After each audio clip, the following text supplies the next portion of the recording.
Greetings, class. I'm here to go over a sample introduction, body paragraph, and conclusion. Again, this is a low budget film. It's the best I've got at the moment. Here's a sample introduction. It says, imagine that you're swimming in the ocean and you're swimming real fast and the sun is super hot and suddenly out of nowhere you see a shark and then all of a sudden, bam, you're just plain damn dead, dude. Are you afraid of sharks? Well, you should be. And this paper will show you how sharks straight up kill people. Now remember this is an introduction and there's three things you need in an introduction. You need a hook, you need an overview, you need a thesis. And if you look at this introduction does have a hook. In fact, it has two hooks. The first sentence, imagine you're swimming in the ocean, is a hook. And it also has, are you afraid of sharks? Now, in terms of academic writing, you just need one hook. You don't need several, you just need one. If you have a couple hooks, just use your best one and eliminate the others. This introduction really doesn't have an overview. It doesn't really give the who, what, when, where, and why of what the paper is about. And if you look at the thesis, it says this paper will show you how sharks straight up kill people. That does seem to be a thesis. It does have the main idea. It's going to talk about sharks, but it doesn't really have an argument. That's not really taking a side or position, and it's not specific. For example, what types of sharks? Where are these people getting killed? How many people are getting killed? So I think it could be narrowed down a lot and made a lot more specific.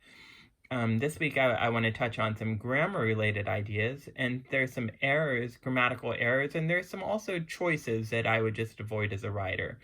One, looking at that very first sentence, it is a run-on sentence. It should say something like, you imagine you are swimming in the ocean, comma, you are swimming real fast, etc., etc. Those are like 5 sentences embedded into one. So you need commas, you need semicolons, you need something, but that's a run-on sentence. Really quick, this should be an ly. That's small, but it's an adverb describing swimming. You want to omit second person in writing. It's okay to use first person sometimes. You should be using third person in most classes, he, she, or it. You want to avoid you because you is putting the reader on the spot. Why did you go swimming in the ocean? I once had a student who started their paper by saying, why did you have an abortion? And that if you're not writing for the right person, that might be really offensive to somebody. And second of all, I'm a man. I can't have an abortion. It's physically impossible. So it's basically, you can misdirect your reader. So I would avoid second person in an essay. Now, if we look at this sentence, I do want to go over semicolons with you guys this week, but this semicolon would be incorrect. There's a couple errors here. One, a semicolon is used to separate two complete sentences. The very first sentence is a run-on. I'm not going to break that down, but the second sentence is not a complete sentence. It doesn't have a subject or a verb. It just says bam. So you couldn't put a semicolon there. Also, you want to avoid doing all caps in an essay. If you're doing all caps, it's like you're screaming at the reader, and you don't want to scream at your reader. If we look at this sentence, there's a couple errors here. One, it should be you are. You are. And just a rule of habit, I would avoid contractions in an essay. I would just write out you are. I would avoid swearing in a paper. I know it's light by today's standards, but I wouldn't even say damn. I would not call your teacher dude. Your teacher might be a woman. They might be really offended by that. I already talked about too many hooks. Couple things about this sentence. I would avoid slang straight up kill. Wouldn't do that. I would cut the second person.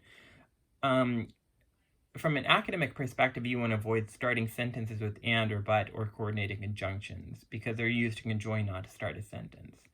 And also, lastly, I would avoid doing this. I think high school students are taught this a lot. This paper is going to do this, and this paper is going to do that. I would avoid statements like that. I would omit it and just get to the point of what your paper is about. If we look at a body paragraph, I'll read it out loud. It says, Steve Benson says you have a better chance of being killed by a bee than being attacked by a shark. This may sound fine and dandy, but should this diminish our fear of being attacked by a shark? Not the people in La Jolla. A few months ago, people were swimming in La Jolla and they spotted a 5-foot shark. Were they afraid? Do you think they swam as fast as they could with tears in their eyes? No, most said they would not be afraid of the shark until it grew more than 10 feet. Crazy La Jollans, right? Cha-Cha says there are 50 to 70 shark attacks globally every year, and 5 to 15 of these attacks are fatal. My point is, as long as you're still getting attacked by sharks, then As long as people are still getting attacked by sharks, and how do I know that I'm not going to be one of the 5 or 15 when I know that I am super unlucky? Last summer, I got bit by a stingray twice in 1 hour. To get to the source of this problem, we have no other option but to kill every shark we see. Now, from a structural perspective, there's a couple things that are off, and I said it before in a different video. You want to avoid starting and ending paragraphs with sources. You want to make your point clear. You want to have a really good topic sentence that says what your paper is about, what the paragraph is about, what it's all about, a very clear sentence, and it's better to have research after that sentence so your point is clear. You don't want to end a paragraph with a quote, because that quote needs a lot of explanation, especially that quote, but you just need to explain your ideas so the reader is not left hanging. Let me see. Also, if you look at the research, let's see. Cha-Cha is not credible. Jaws 3 is not credible. I would not use movies in papers. In fact, you want to avoid using movies in videos in academic essays. The reason why YouTube might take them down. Also, you'd have to timestamp it. What if you watch a 3-hour movie? Your teacher's not going to go home and watch a 3-hour movie and say, that's where they got that quote.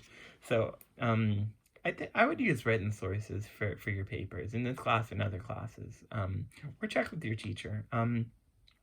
Also, it doesn't really have elaboration. There's a lot of errors there. A lot of this needs embedded and needs explained more. It kind of has it with my point is as long as people are getting attacked by sharks, that's in the laboratory sentence, but then it gets off topic. It also doesn't have a summary explaining what this is, and it doesn't have a transition to lead into the next paragraph. So structurally it's off, and I don't see writing this bad, but I can say that if you don't embed very strong topic sentences, it's very easy to get off topic. And this paragraph got extremely off topic. In fact, the very first sentence undermines a thesis. The thesis says that sharks will straight up kill people. This one says sharks don't kill people, bees kill people. So already you're in trouble. If we look at some other things, I want to talk about MLA. I just had some videos on this. The very first citation, it says C.T. Benson explains, and it says Benson 14. You only need Benson in one of those places. You don't need it in both places. Another error is you don't need a comma here. No comma, just 14. And then lastly, the quotation should go before the parentheses. It should go right after the K. If we're looking at this one that says Cha-Cha says, the error here is that it has Cha-Cha twice. You just need it in one place. Here, it's not bad that rather than having a period here, it would go at the end. Jaws 3 would technically be in italics. So that would be MLA. A couple other errors, just avoid asking questions. Readers don't want questions, they want answers. Just be very direct in your writing. If we look at a couple other things, this sounds like Hardy Boys to me, fine and dandy. This one's a fragment, not the people in La Jolla. There's no verb in that sentence. The rule for numbers, I get asked that all the time. MLA just likes the digits. They just like digits. 5, the digit 5, the digit 15. Most grammatical style guides will say you write out numbers 1 through 10 or 1 through 9, and then everything else is a digit. So that's a grammatical rule. It depends on the style guide. If you start a sentence with a number, then you spell it out. So I wouldn't start a sentence with 50. I wouldn't start it that way. I'd write out 50 if I did that. And then let's see, a couple other things. This sentence here. Avoid contractions, just write out I am. And then last summer I got bit by a stingray, semicolon, twice in 1 hour. You wouldn't need a semicolon there because twice in 1 hour is not a complete sentence. It's a prepositional phrase. And then a small detail, stingrays don't bite. They don't have teeth. They sting. And then let's look at a conclusion. It says, am I still afraid of sharks after researching this essay? Hell yes. In fact, I hope this paper has proven why you should never go swimming in the ocean ever again. In fact, I'm planning on moving to Nebraska where there is no ocean, and I hope you come with me. No one has ever been attacked by sharks in Lincoln, Nebraska, according to my sources. You should consider raising your kids in a shark-free environment, and the taxes there are fairly reasonable.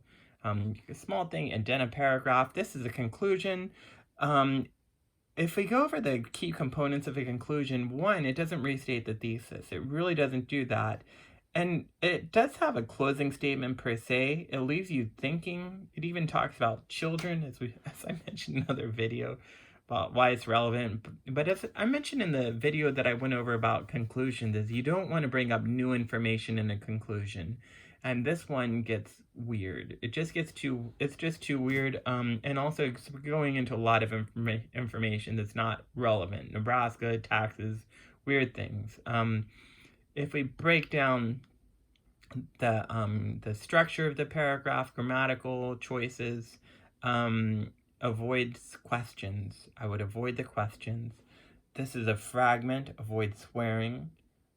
Small detail, but I like to go over things like this. Avoid starting sentences with the same words, in fact, in fact. Try to have more variety than that. It's something I work at hard in my writing, to come up with the variety in my sentences. You don't have to say I hope, and you don't have to say this paper is going to do this. I would just take those things out. I would just say, you should never go swimming in the ocean ever again. I would even rephrase that, but I wouldn't use I hope, and I wouldn't scaffold your paper by telling the reader. It's like breaking the fourth wall, where the fourth wall is an actor's on stage and they start talking to the audience, and they make the audience a character. Here you're kind of breaking that fourth wall by talking to the reader directly, and you don't want to do that. Let's see. A couple other things. We definitely need a comma there. Lincoln, Nebraska. Avoid contractions. I would avoid statements like according to my sources. If you don't have sources, don't say that. I remember reading a Wikipedia article one time and it said citation needed, and it had it in parentheses. And I was thinking that if my student had a citation that said citation needed, they would get in big trouble. I would get in big trouble if I wrote something like that. So if you don't have your sources, just don't put them there. Don't, just eliminate the sentence. And then lastly, I want to go over some things with this last sentence. There's 2 grammatical errors in it. One I want to go over this week. You do need a comma here before the and the reason why, they're both complete sentences. What goes before it is a complete sentence, what comes after it is a complete sentence, therefore you need a comma there. Highly advanced grammatical error that I won't even be able to get to in this class, but it's just good to go over anyway. Shark-free should have a hyphen. It should be hyphenated because it's non-coordinate adjectives. So I just want to spend a little bit of time going over structure gone awry to help guide you guys as you start working on your rough drafts and help you guys troubleshoot. Thanks for listening.